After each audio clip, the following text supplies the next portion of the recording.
Olá pessoal, sejam bem-vindos a mais um vídeo. Se ainda não me conhecem, o meu nome é David Ribeiro. Neste canal eu falo sobre fotografia desportiva e no vídeo de hoje vou-vos dar dicas para vocês melhorarem as vossas fotos. Bom, vamos a isso então. Primeira dica, ângulos. Os ângulos, por norma, de baixo para cima, fazem com que os atletas pareçam muito maiores, muito mais heroicos. E se estivermos a fotografar crianças é ainda mais importante, porque normalmente eles estão com os olhos a olhar para baixo e se vocês tirarem uma foto de cima nem sequer veem os olhos das crianças. Portanto, de baixo para cima não só faz com que os atletas pareçam muito maiores, muito mais gigantes, heroicos, digamos assim, como se consegue apanhar o olhar, e o olhar é muito importante, como já vamos ver um bocadinho mais à frente, mas é isso mesmo, ângulos são muito importantes, portanto arranjem um banquinho, sentem-se, estejam a um nível mais baixo do que os atletas, que é para tirarem uma perspectiva ligeiramente para cima. Vão ver que as fotos ficam muito melhor. Em segundo lugar, JPEG ou RAW. Se vocês estão a começar na fotografia de desporto, se calhar já ouviram grandes discussões entre estes dois, que formato usar, se um, se outro, se os dois. A minha dica é, se vocês estiverem neste momento a começar na fotografia de desporto, fotografem em JPEG.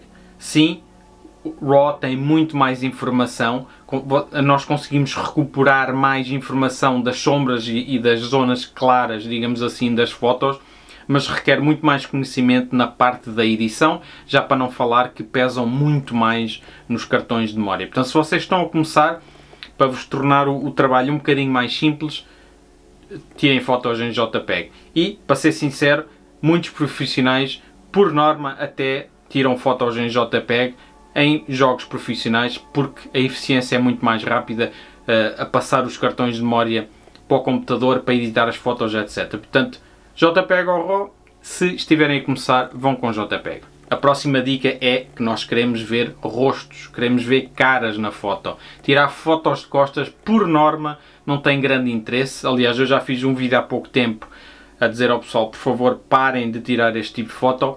Eu sei, eu compreendo que existem atletas, existem pessoas que gostam desse tipo de foto, mas por norma, se quisermos pôr fotos nos jornais, vender, etc., nós queremos é ver caras, não queremos ver a parte de trás.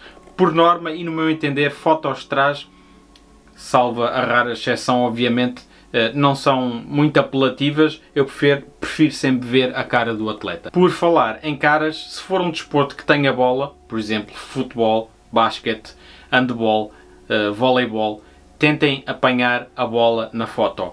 Tem muito mais interesse mostrar a bola e obviamente o atleta do que apenas o atleta. A próxima dica tem a ver com o equipamento, e para quem está a começar nisto, provavelmente já se começou a perceber que a fotografia de desporto é muito caro, mas uma coisa que vocês têm que ter em conta é que as lentes são muito mais importantes do que as câmaras. Isto porquê? Porque se vocês comprarem uma boa lente, um bom investimento, vai durar muito mais anos do que as câmaras. A tecnologia nas câmaras está a evoluir ano sim, ao passo que uma boa lente dura anos e anos a fio. Portanto, investimento a sério é nas lentes. Por falar em lentes, a próxima dica tem com preencher o quadro. E o que é que eu quero dizer com isto? É retirar as partes mortas da foto, portanto tentar fazer um enquadramento mais apertado para preencher precisamente o quadro, e para isso vocês não necessitam de lentes de longo alcance, digamos uma 400mm ou uma 70-200, não, vocês podem fazer o crop na edição da imagem para preencher o quadro. É muito mais interessante ver uma foto preenchida, digamos assim, do que ter muito espaço morto. Obviamente o espaço morto é importante. Quando estamos a falar de imprensa, de jornais, etc., o espaço morto é crítico até, mas para dar mais realce à vossa foto, tentem preencher o quadro, tentem fazer um crop se possível. Próxima dica tem a ver com um termo em inglês que se chama chimping. E o que é chimping? É quando nós tiramos uma foto e estamos sempre a olhar para a parte de trás para ver como é que ficou a foto, tirar, olhar. Parem de fazer isso, porque vocês estão a perder muitos momentos que estão a acontecer à vossa frente. Obviamente convém de vez em quando nós estarmos a olhar para a foto para ver como é que ficou, mas acreditem em vocês próprios, não estejam sempre a olhar, porque vão estar a acontecer coisas à vossa frente que vocês não vão estar a capturar se estiverem sempre a olhar para a parte de trás da câmara. Portanto, evitem o chimping o máximo possível. Vamos então agora falar um bocadinho das definições da câmara. Primeira coisa é a velocidade do obturador. Vocês querem congelar a ação. E para congelar a ação, o que é que nós necessitamos? De uma velocidade do obturador alta. Eu diria que para atletas profissionais adultos, um bom começo é 1 milésimo de segundo. Se estivermos a falar de crianças ou um desporto que seja ligeiramente mais lento, então podemos reduzir um bocadinho, 1 sobre 800, 1 sobre 640, mas vocês têm que ter atenção que se começam a baixar muito, começa-se a notar arrasto. Portanto, o que nós queremos é congelar a ação, portanto, obviamente, tendo em conta o ambiente que nós temos, as condições de luz que nós temos que aumentar ou diminuir essa velocidade, mas eu diria que 1 milésimo é o ideal para um bom começo para congelar a ação. Continuando a falar de configurações técnicas da câmera, para o foco vocês devem usar o modo AI Servo. Para quê? Para a câmera estar constantemente a obter foco do sujeito que vocês estão a fotografar. Falando de foco, outra das dicas que eu vos posso dar é usar a técnica Back Button Focus. E o que é isso? Basicamente estamos a tirar o foco do botão do obturador e estamos a designar o foco para uma tecla na parte de trás da câmera. Isto é uma técnica um bocadinho mais avançada. Eu já fiz um vídeo específico sobre esta técnica, portanto, se vocês estiverem a começar na fotografia de desporto neste momento, se calhar não é uma boa ideia saltarem logo para uma técnica assim, mas no futuro, quando já dominarem um bocadinho mais a vossa fotografia, digamos assim, esta é uma técnica de controlo de foco a ter em conta porque tem grandes vantagens. Outra configuração é o ISO. Não tenham medo de usar o ISO no modo auto. E não tenham medo de usar a câmera no modo manual. No modo manual vocês conseguem controlar absolutamente tudo, deixando o ISO no auto. O metering das câmaras de hoje em dia é suficientemente bom para vocês definirem a velocidade do obturador, que já falámos, a abertura do diafragma, que vamos falar a seguir, e o ISO no auto para compensar. Portanto, não tenham medo de usar o ISO no auto. Falando então da abertura do diafragma, portanto, quanto é que ela abre ou fecha, vocês querem usar o número mais pequenino possível, e aqui é que é um bocadinho confuso para quem está a começar na fotografia. Um número pequenino do diafragma significa que ela abre bastante. Portanto, 2.8 abre bastante, 6.3 fica mais pequenino. E porque é que nós queremos uma abertura do diafragma grande? Para deixar entrar mais luz e para o desfoco para além do sujeito ser maior. Ou seja, o plano de foco, a zona que está focada, certo? Ser mais pequena. Para quê? Para dar mais realce ao vosso sujeito e para desfocar o que está atrás do sujeito. Outra definição que vocês devem usar na vossa câmera para fotografia de desporto é usar o modo Burst. Isto faz com que vocês tirem o máximo número de fotos por segundo que a câmera permitir. Sejam eles 3, 5, 7, 10, 12, etc. Porquê? Porque quanto mais fotos vocês tirarem por segundo, mais chances têm de conseguir aquele momento específico. Fugindo agora um bocadinho às configurações de câmera, outra coisa que vocês devem tentar capturar é a emoção. O que é que eu quero dizer com isto? A raiva, a alegria, a tristeza, a frustração, tudo o que seja uma emoção humana, vocês tentem capturar, porque isso ajuda imenso a contar a história do que vocês estão a fotografar. Por falar em emoções, outra grande dica que eu vos posso dar é para não pararem de tirar fotos depois de um lance de perigo, por exemplo, depois de um golo falhado, ou depois de um golo marcado, ou depois do árbitro apitar para o final da partida. Existem sempre grandes chances de fotografias nesses momentos. Vamos a um momento específico, quando alguém marca um golo, vocês tiram a foto do remate, do golo, depois da primeira celebração. Fiquem com o jogador que marcou o golo, não tirem a câmera dele. Vocês vão ver que depois de festejar com os colegas, por norma eles até têm um festejo sozinhos, ou a apontar para o público, ou a beijar o anel, ou seja o que for. Falando do árbitro, quando o árbitro apita, com certeza vocês vão apanhar frustração em alguns atletas, alegria noutros. Portanto, num falhanço de um golo, com certeza, mais uma vez, emoção nos atletas. Portanto, estejam atentos. Vocês têm que conhecer o que é que acontece, os momentos-chave de cada jogo ou de cada desporto. Por falar em desporto, conhecer o desporto é muito importante, ok? Isto porquê? Porque vocês conseguem antecipar o que vai acontecer no jogo. Vocês, se forem um jogo de futebol, e eu estou a falar de futebol porquê? Porque quem vê este canal, a grande maioria, é do Brasil e de Portugal, e tanto no Brasil como em Portugal nós somos loucos por futebol. Portanto, nós não temos que conhecer o desporto, nós nascemos com o futebol em nós, já sabemos o que é um jogo de futebol, já sabemos as regras. Mas à medida que vocês vão começando a fotografar desportos que não conhecem, é incrivelmente crucial vocês perceberem o desporto, perceberem as regras, verem fotos desse desporto para verem que tipo de fotos é que costumam ser publicadas, para perceberem os momentos chaves. Vocês, ao conhecerem o desporto, conseguem antecipar a ação. Vocês já sabem o que é que vai acontecer.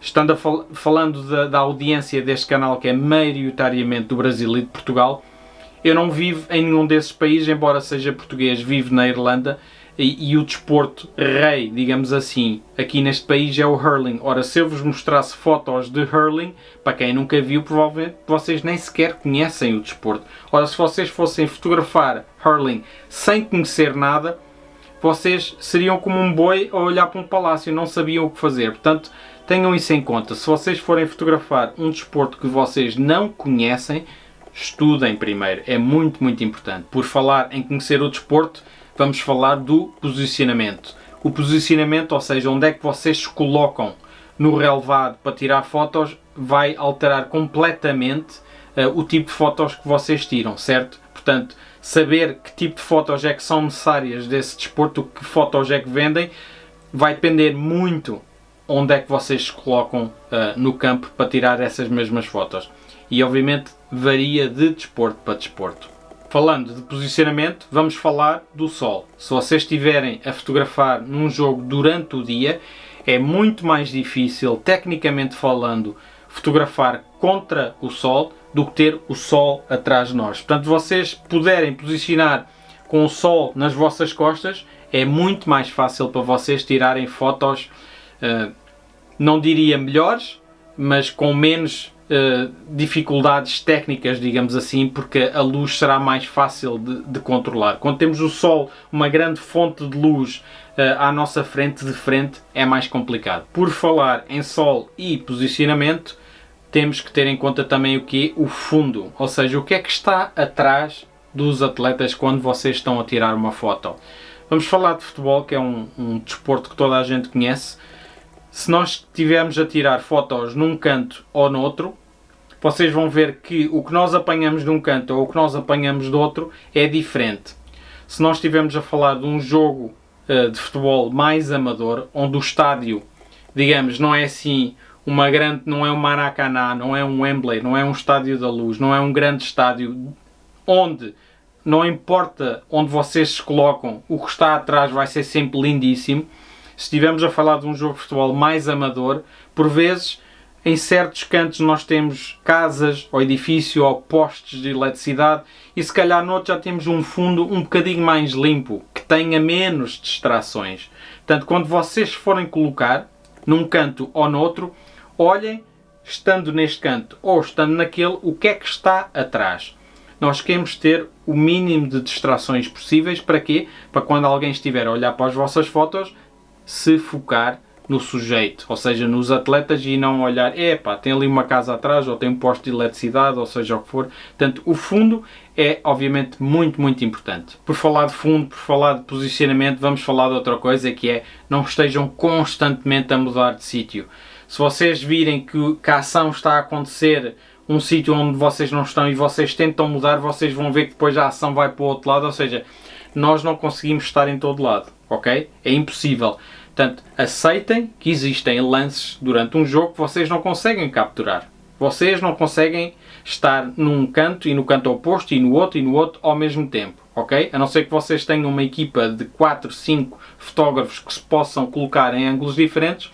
Se forem apenas uma pessoa, escolham um sítio e esperem que a ação venha ter convosco. Obviamente, podem mudar de posicionamento para terem uns ângulos, umas perspectivas ligeiramente diferentes, mas aceitem que não vão conseguir fotografar tudo e esperem que a ação venha ter convosco. Porque, por norma, num jogo normal, existem momentos em todas as partes do campo, e se vocês estiverem a mudar constantemente porque não estão a ter sorte, o mais provável é terem ainda menos sorte ao estarem sempre a mudar. Vamos agora então falar um bocadinho da edição de imagem, e esta dica então é daquelas muito fáceis e que vai melhorar imenso as vossas fotos, que é nivelar o horizonte. Quando vocês tiram a foto, por vezes nós estamos a seguir o sujeito, tudo bem, o horizonte fica ligeiramente torto, mas na edição de imagem vocês podem corrigir isso.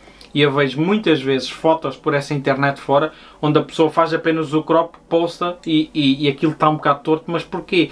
Percam 2 segundos a nivelar o horizonte, ok? As fotos vão ficar muito melhores.